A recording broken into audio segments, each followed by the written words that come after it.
Salut tout le monde, ici Roch Cholette pour le podcast Les vraies affaires, zéro bullshit. Aujourd'hui, je me retrouve dans mon bureau improvisé au sous-sol. Et vous voyez derrière moi sur un plus gros écran, c'est une de mes photos que j'aime. J'étais en train de prendre une marche avec Bubble, puis on a pris une photo à l'extérieur comme ça, avec sa grosse face. Ça me rappelle que dans le fond, il y a des raisons pourquoi c'est des affaires importantes dans la vie. Aujourd'hui, ça ne sera pas un podcast comme d'habitude. Je vous explique pourquoi. Tout d'abord, je veux vous inviter.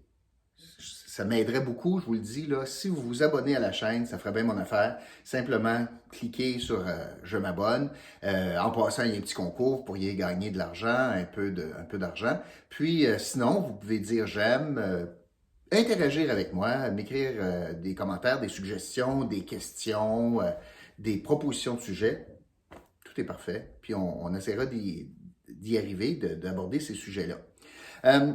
Je vous disais que ce ne sera pas un podcast comme les autres aujourd'hui.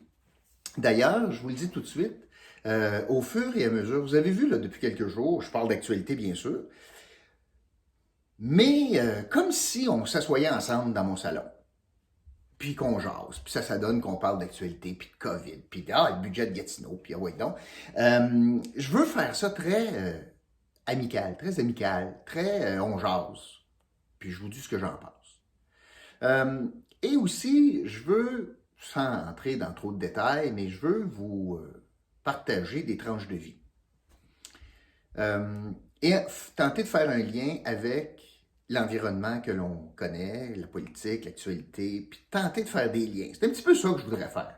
Pourquoi je vous dis tout ça aujourd'hui et pourquoi ça sera un peu différent aujourd'hui qu'à l'habitude, c'est que tranche de vie, on est tôt le matin quand j'enregistre le podcast. Et pourquoi je suis très tôt ce matin? C'est parce que je m'en vais me faire opérer tantôt. Ben oui, bon. Une petite opération. Rien de sérieux. Ça fait plus de 2 ans que j'attends pour ça. Puis c'est aujourd'hui. Et pourquoi je veux vous en parler? Et pourquoi ça va un peu teinter le commentaire d'aujourd'hui? C'est parce que je m'en vais me faire opérer à Ottawa. Je vais vous dire pourquoi je m'en vais me faire opérer à Ottawa. Le médecin généraliste qui m'a référé, dans le fond, m'a référé chez un spécialiste à Ottawa parce que l'opération que je vais subir, semble-t-il, ça ne se fait pas en Outaouais. Et ça m'amène à vous parler des soins de santé, puis le domaine là, on utilise des soins à Ottawa, le sous-financement en santé en Outaouais, le braillage qu'on connaît en lien avec ça, la particularité de l'Outaouais puis de sa frontalité avec Ottawa. Fait que mon expérience d'aujourd'hui, que je vais vivre, c'est pas la première fois que je me fais opérer pour ce genre de situation-là à Ottawa, m'amène à vous parler de ce que vous avez peut-être vécu, ce que vous auriez peut-être souhaité vivre, plutôt qu'être référé notamment en super spécialité à Montréal. Alors, je veux parler de cela aujourd'hui. Je vais avoir cette opération à Ottawa parce que ce service-là n'est pas disponible en Outaouais. Est-ce que c'est parce qu'on est maltraité? Puis là, peu importe le gouvernement, le PQ était là, les libéraux étaient là, moi j'étais là, la CAQ est là. La réponse, c'est que ça n'a rien à voir. Il y a des niveaux de service au Québec, comment est-ce qu'on distribue ça, que c'est sûr que, dépendamment de la population, il y a des niveaux de service que tu n'as pas. Pas sûr qu'en Abitibi, il y a beaucoup d'oncologie. Pas sûr qu'il y a beaucoup d'opérations pour des pontages coronariens sur la Côte-Nord. Alors, tout est en fonction de la grosseur de la région. Nous autres, c'est gros, là, puis on a un hôpital très, très développé, puis beaucoup de services, etc. Mais il y a quand même un niveau supplémentaire au Québec qui existe, de niveau de spécialité de plus. Habituellement, ces niveaux-là sont à Montréal, sont à Québec ou à Sherbrooke. Historiquement, Sherbrooke, vous allez dire, ouais, c'est pas plus gros que l'Outaouais, ouais, mais c'est à cause de la faculté de médecine de l'Université de Sherbrooke, etc., etc. Tu sais, c'est correct aujourd'hui de regarder l'histoire par en arrière en disant, oui, mais pourquoi il y a une faculté de médecine à Sherbrooke? Je comprends là, qu'on peut tout refaire l'histoire, mais la réalité d'aujourd'hui, là, c'est qu'on n'a pas de faculté de médecine. L'UQO n'a jamais demandé ça. Maintenant, il va y avoir une faculté de médecine pour former des médecins en Outaouais grâce à beaucoup d'années de revendications. Bon, on va espérer que ça fonctionne puis que ça va permettre de garder davantage de médecins. Mais sur la question donc de la frontalité, il y a des spécialités qu'on n'aura pas. Peu importe ce qui arrive, puis même si on triplait le budget de la santé, il y a des affaires qu'on n'aura pas en Outaouais, il faut reconnaître ça. Et les gens de l'Outaouais, moi, le message que je veux lancer aujourd'hui, c'est qu'on est privilégié. On est chanceux. Parce qu'il existe une possibilité, dans certains corridors de service, pour certaines spécialités, il existe la possibilité d'avoir des soins à Ottawa par rapport, ou plutôt que d'être obligé d'être référé à Montréal ou ailleurs. L'avantage est indéniable sur plusieurs niveaux. Premièrement, pour le patient puis sa famille, c'est pas mal plus simple de traverser le pont que de s'en aller à Montréal, puis faire 2 heures de route. Puis là, moi, c'est une niaiserie que je vais avoir, je vais revenir aujourd'hui, mais il y a des patients. Exemple, moi, j'ai des gens qui allaient se faire changer des hanches à Montréal, l'hospitalisation, l'hôtel, la route, puis revenir, t'as une nouvelle hanche dans le tout, boum, boum, boum, c'est pas plaisant. Tu sais, c'est compliqué, c'est cher, c'est plus cher, ça coûte cher, c'est inconfortable pour le patient, t'es pas dans tes affaires, ta famille est loin, tout est plus compliqué si on est obligé d'être référé à Montréal. Ce qui existe pour plein de régions, là. Je parlais de l'Abitibi tantôt. Fait que, on a ce privilège-là, on est chanceux qu'on puisse avoir développé des corridors de service pour recevoir des soins de l'autre côté. Bon. Qu'est-ce que ça fait, ça, pour le réseau? Bien, ça fait que, soyons lucides, là.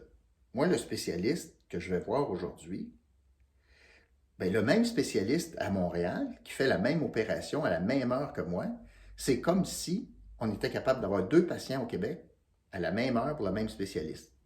Pensez-y 2 minutes, là. J'utilise un spécialiste d'Ottawa, il va me faire quelque chose qu'un chirurgien du Québec va faire à la même heure, même jour, pour un patient québécois. Fait que dans le fond, c'est comme si je ne prenais pas de place au Québec. Fait que l'avantage, un des avantages, c'est qu'il y a une place de plus au Québec que je n'utiliserai pas. Pour le réseau, quand on parle du financement, je veux aborder cette question-là parce que moi, ça me tombe, ça rate un peu, honnêtement, le broyage. J'haïs ça le broyage, surtout quand on donne la moitié de l'histoire. Tu sais, on dit, là, l'Outaouais est sous-financé en santé, puis etc. Présentement, un des problèmes pour dépenser l'argent, c'est que je ne suis pas capable de payer des salaires parce que je n'ai pas de personnel. Premier problème. Pas un problème de disponibilité de cash, c'est un problème de disponibilité de corps chaud, humain, pour faire le travail. Ça, c'est la première chose. La deuxième chose, quand on dit ça, moi, j'aimerais ça savoir la portion des dollars qu'on dépense en Ontario pour des soins pour des vrais Québécois, des vrais malades, avec des vrais soins de santé. On dépense quoi? Mettons que je fais un chiffron, là, ça fait des années qu'on dépense à peu près 100 millions en Ontario. Il y a 3 genres de situations pourquoi on dépense en Ontario. Premièrement, des urgences. Je m'en vais sur la rue Sparks, je tombe, je me casse une jambe, je risque de me ramasser dans un hôpital à Ottawa. La dépense que le Québec rembourse en matière de santé, on n'arrêtera pas ça, là. Ça n'arrêtera pas, cette dépense-là. Tout comme l'Ontarien qui skie à Mont-Cascade, puis qui se casse une jambe, puis qui se ramasse à l'hôpital à Gatineau, ben, on n'arrêtera pas ça non plus de recevoir un patient ontarien, puis recevoir l'argent de l'Ontario pour le traiter au Québec. Fait que les urgences, dans le 100 millions, oubliez ça, là, on n'arrêtera pas ça. L'autre dépense, il y en a 3.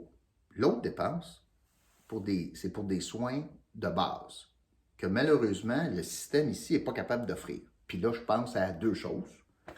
Les mosus d'accouchement qu'on a tenté de régler depuis 2014, l'argent est là. Imaginez, là, 2014, pour la question de la naissance à Gatineau, on n'avance pas. Le CISO semble incapable d'avancer, puis là, on a encore décidé de reporter ça, parce que là, on pense au nouvel hôpital dans 10 ans. Fait que là, on va encore utiliser des services probablement de l'autre côté pour accoucher. L'autre affaire, service de médecin de famille. on est en train d'améliorer ça, ça s'en vient bien. Mieux, il en demeure pas moins que des médecins de famille. Il y a pas mal de monde qui n'en ont pas. Moi, le premier. Quand j'ai perdu mon médecin, parce qu'il a pris sa retraite, je me suis ramassé sur la liste de tout le monde dans le réseau. Là. Puis on m'avait dit, ben Roch, ce que je voyais dans le site, là, moi, j'étais rendu, avec ma condition médicale à moi, qui n'est pas très compliquée, moi, j'étais rendu comme à une attente de 550 jours. 2 ans. 1 an et demi, 2 ans. Ça fait plus que ça, j'attends. Donc, à défaut d'avoir des médecins de famille, il y a plusieurs Québécois qui utilisent des services en Ontario. Il y a une portion de la visite qui doit être payée par Québec, fait que ça doit être dans le 100 millions. Troisième volet, alors je vous répète, il y a 3 choses pour qu'on dépense en Ontario. Les urgences, je ne réglerai pas ça. Les médecins de famille ou des services de base qui, malheureusement, on n'est pas capable de l'offrir pour l'instant, puis pas nécessairement parce qu'il n'y a pas d'argent, c'est parce qu'il n'y a pas de corps chaud. Je vous le répète, là, les accouchements, c'était réglé depuis 2014. Puis le troisième volet, c'est les super spécialités, ce que je fais aujourd'hui, l'opération que je vais avoir. J'espère qu'on n'annule pas ça, puis qu'on garde des corridors de service pour offrir aux patients québécois des soins de qualité, plus proches, ce qui n'est pas au détriment là, du reste du réseau ici au Québec. Moi, vous dire, l'argument à Québec peut être fait. Hein? L'argument, puis je le sais, là, je suis battu, là. Mais l'argument à Québec, il y en a pas mal qui disent « Hey, attends une minute, là. Pourquoi vous êtes privilégiés, vous autres, en Outaouais? Pourquoi est-ce que je paierais pour vous envoyer à Ottawa, au lieu de garder l'argent dans le réseau, puis faites comme tout le monde, prenez votre char, puis viens-t'en à Montréal. Faites comme quelqu'un de, je sais pas moi, Tremblant, puis va-t'en à Montréal. Pourquoi vous autres, vous auriez un accès plus privilégié à Ottawa? Il faut se battre beaucoup, vous savez, pour garder cet aspect-là. Là. C'est un gros avantage. Puis tu sais, le statut particulier en Outaouais, ça va ces 2 bords. Bon, sur ça, vous m'entendez souvent dire que la motion qui a été adoptée, à ce jour, là, il n'y a pas une mesure concrète qui vient avec la motion de « Hey, l'Outaouais, statut particulier ». OK. Mais le statut particulier existe déjà en matière de santé, en passant, avec de l'argent, de la vraie argent, des vraies reconnaissances. Ça existe déjà. Puis inversement, le statut particulier existe quand on reconnaît des corridors de service avec d'autres provinces pour des résidents du Québec. Fait qu'on l'a déjà en matière de santé à plusieurs égards. Ce qui me fait de la peine, moi, c'est qu'on semble minimiser ça, puis semble dire que c'est pas bon, alors qu'au contraire, on devrait se réjouir du traitement particulier, privilégié même à certains égards, qu'on a, nous autres, en Outaouais, par rapport aux autres Québécois. Peut-être que vous n'êtes pas d'accord, m'en sac, mais réfléchissez à ce que je viens de vous dire. Puis la dernière question, là, pour les bien-pensants, là, ceux qui crient haut et fort là, qu'on est sous-financé en matière de santé, moi j'ai une question pour vous. Le 100 millions qu'on dépense en Ontario, est-ce qu'il est comptabilisé dans les dépenses en santé au Québec pour l'Outaouais? Sinon, si la réponse est non, on a un méchant problème. Parce que le 100 millions, c'est de l'argent des Québécois qui est dépensé pour des soins de santé, pour des vrais problèmes de santé, pour des vrais Québécois qui voient leurs solutions, leurs problèmes de santé résolus avec l'argent québécois. Oui, c'est dispensé en Ontario, mais c'est des vraies solutions santé. Là. C'est des vrais traitements, des opérations, des traitements, des suivis. Et si on est pour être sérieux dans un calcul en disant « Hey, l'Outaouais ne reçoit pas sa juste part en santé », si on dit ça, ben moi, je veux savoir comment on comptabilise, comment on traite le 100 millions de dollars qu'on verse en Ontario pour des Québécois. Puis là, il va falloir décider, il y en a les Québécois, c'est-tu du monde de, je sais pas moi, de Granville-Saint-Rouge, de la chute qui vont à Hawkesbury, parce que là, c'est pas quand même en Outaouais, il faudrait commencer à départager ça. Puis c'est vrai aussi pour l'argent pour les gens de l'Outaouais, de Gatineau, de l'Outaouais, de Chelsea, peu importe, qui vont en Ontario, qui vont en Ontario pour des soins. Fait que ma question là, à tous ceux qui sont des braillards là, pour dire qu'on n'est pas assez financé, puis moi aussi, je suis facile. Crier pour plus d'argent, là, vous savez, en politique, il n'y a rien de plus facile que ça. Je peux faire mentir les chiffres, je peux jouer avec les chiffres, je peux dire, puis en passant, c'est toujours par rapport à des moyennes. Fait que en partant, quand on parle de moyenne, il y en a en bas de la moyenne. Fait que tout le monde en bas de la moyenne pour argumenter qu'ils sont en bas de la moyenne. Ben, pour faire une moyenne, ça en prend en bas, puis ça en prend en haut. T'sais. Fait que je répète ma question, puis je vous quitte là-dessus. Il faut que j'aille me faire opérer. Les bien-pensants là, qui braillent pour plus de financement, là, juste avant de continuer le broyage, là, juste prenez 5 minutes pour réfléchir. Là. Dites-moi, le 100 millions dépensés en santé, moi, là, ce que ça va coûter aujourd'hui, là, mettons que ça coûte 5 000 pour Rock aujourd'hui, là, le 5 000 que les Québécois vont payer pour moi en Ontario, là, qui libère une place au Québec en passant, qui m'empêche d'aller à Montréal pour la même opération, le 5 000 qu'on envoie l'autre bord, parce que j'offre pas le service à Gatineau, il est comptabilisé comment dans les soins de santé offerts aux Québécois. Puis si vous me dites on ne le calcule pas, ben ça marche pas. Parce que moi, là, après-midi, moi, être soulagé d'une douleur que j'ai, ça fait 2 ans que j'attends, je vais l'avoir mon opération. Ça, c'est un statut particulier pour les Gatinois, pour les gens de l'Outaouais, puis on devrait être très reconnaissant par rapport à ça, parce qu'en matière de santé, à bien des égards, on est des privilégiés. Alors, vous êtes d'accord avec ça ou non? Pas de problème, écrivez-moi. Vous pouvez vous abonner, j'espère que vous allez vous abonner sur notre chaîne YouTube. Dites-moi si vous aimez ça, si vous n'aimez pas ça, si ça vous fait réfléchir ou non. Puis je vous retrouve dès lundi, peut-être en fin de semaine, non, ça me tente pas. Fin de semaine, à moins que quelque chose arrive puis que ça me tente. Peut-être que je ferai un post avec Bobo, je sais pas. Peut-être qu'on va aller au parc à chiens, des beaux parcs à chiens. Hein? La bonne nouvelle, je sais pas, aujourd'hui, la bonne nouvelle, il me faut opérer. Mais profitez, hey, les gens qui ont des chiens, profitez-en au parc à chiens. Mais je peux-tu vous demander une affaire, par exemple? Peux-tu faire une parenthèse? J'étais au parc à chiens cette semaine, puis amenez pas de balle pour votre chien. Votre chien aime ça jouer avec une balle. Là, vous lancez la balle, puis le chien part. Mais c'est parce que les autres chiens, ils savent pas que c'est pas leur balle. Fait que là, moi, Bobo, il part après la balle. Là, enlève-y, toi. Il voulait pas redonner. Il voulait que je tire, puis là, le monsieur était pas content. Amenez pas de jouer de même. Parce que les chiens, je m'excuse, ils réalisent pas que c'est pas à eux autres. Fait que Bobo, il voit une balle, il part après. Il pense que, hey, le monsieur veut jouer avec moi. Fait que je peux-tu juste vous demander ça? Peut-être pas la meilleure idée, c'est à terre, d'amener une balle dans un parc à chiens. Faites jouer votre chien, socialiser le chien avec d'autres chiens, c'est peut-être la meilleure solution. Puis gardez vos vaccins à jour. Puis n'oubliez pas la licence de la SPCA. Bon, fait que c'était ça. Fait que souhaitez-moi bonne chance, rien de compliqué. Puis je vous retrouve lundi pour un autre podcast, Les vraies affaires, zéro bullshit. Salut tout le monde.